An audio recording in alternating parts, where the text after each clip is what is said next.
Sometimes people take their lives because they've been rejected.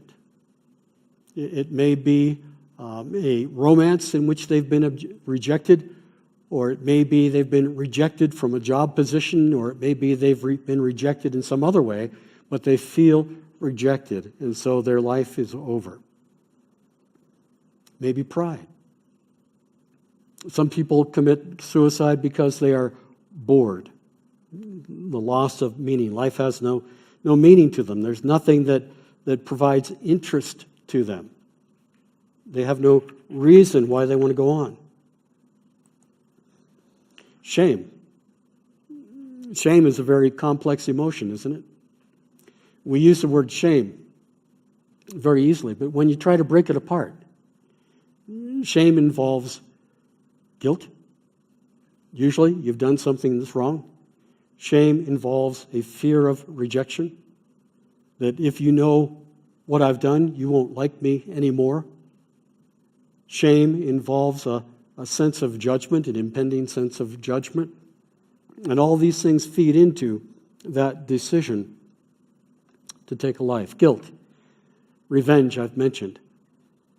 Divorce, the death of a spouse, both of those very different in some ways, but both of them involve a great loss in life.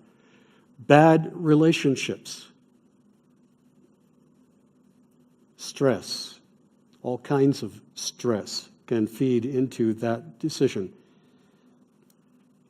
Some suicides are accidental, and by that, they're not usually classified as suicides unless there is intent. But the use of drugs, the use of, there's a sexual asphyxia that we've been seeing as well, where somebody thinks that by looking at pornography while they're hanging themselves gives them some kind of enhanced sexual experience. And the trick is you've got to know when to take the noose off. And what we're finding are teenagers experimenting with that, and they don't have the knowledge. And I wouldn't trust any adult with the knowledge either. You pass out before you take the noose off. You may get your high or whatever it is that this is supposed to provide, but you won't enjoy it for very long. But that sometimes is a reason. People take their lives to avoid greater pain. And sometimes, frankly, it's just bad theology that leads someone to take their own lives. 1977, in Mercer Island, Washington, there was a young high school couple. He was 16, Jason. She was 15, Dawn. And Jason and Dawn had been in love with each other. It was such true love for a whole month. And they had decided, in their mature way, that they were so much in love with each other, they would drop out of 10th grade, get an apartment, and work together at Jack in the Box. Dawn came to her dad with the plan. Dad, what would you say? I see people shaking their head. No. Dad said, no. No, you're not going to do that. And if you try to do that, then you're going to come live over here 10 miles away. Now, 10 miles is not all that much, but that's what was said. Jason and Dawn got in her sister's Camaro, drove around. This is late at night, talking.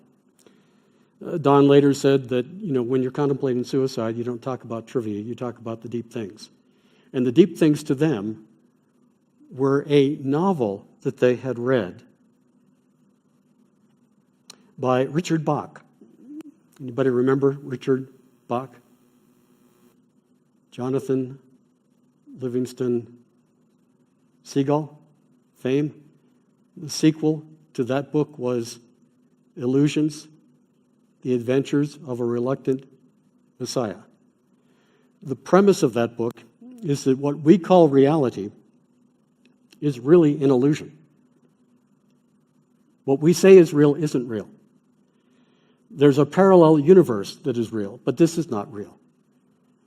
And he explained Jesus and others who did miracles not as being of divine origin, but he explained it in terms of these were simply ordinary people who had learned how to pass between reality and illusion. And Jason and Dawn came to the conclusion that if they drove her sister's Camaro through a cinder block wall at 110 miles an hour, they would pass into the reality. And then when they willed, they could come back into this world of illusion. So that he did it at the junior high school.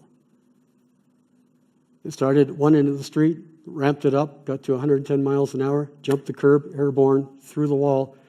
He was killed instantly. She survived, but with chronic issues. Bad theology. Bad understanding of reality. Bad ideas about God and eternity. And that can lead to suicide.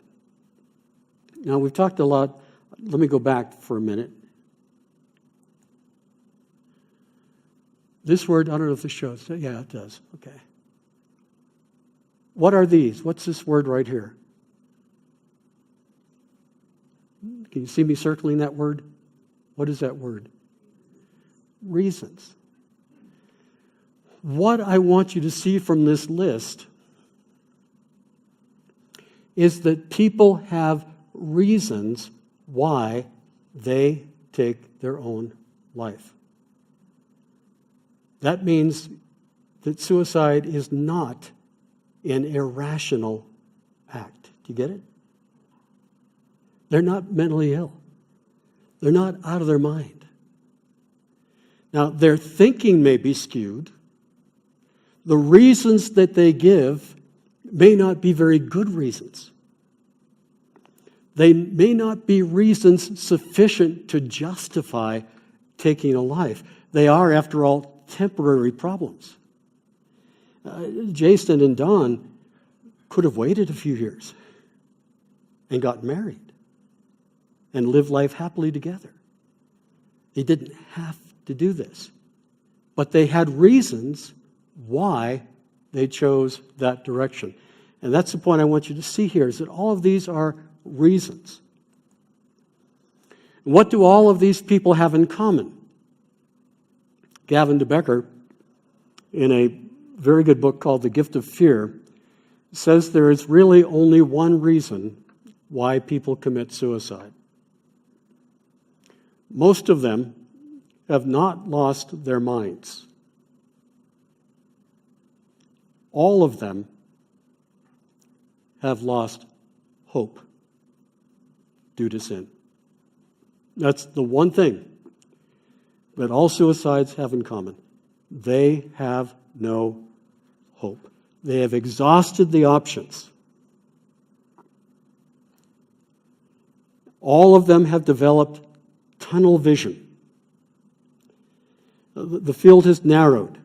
Out to the peripheral, it's darkness. All the options that people may bring up to them, they've already thought it through. They've already ruled it out. It's all dark.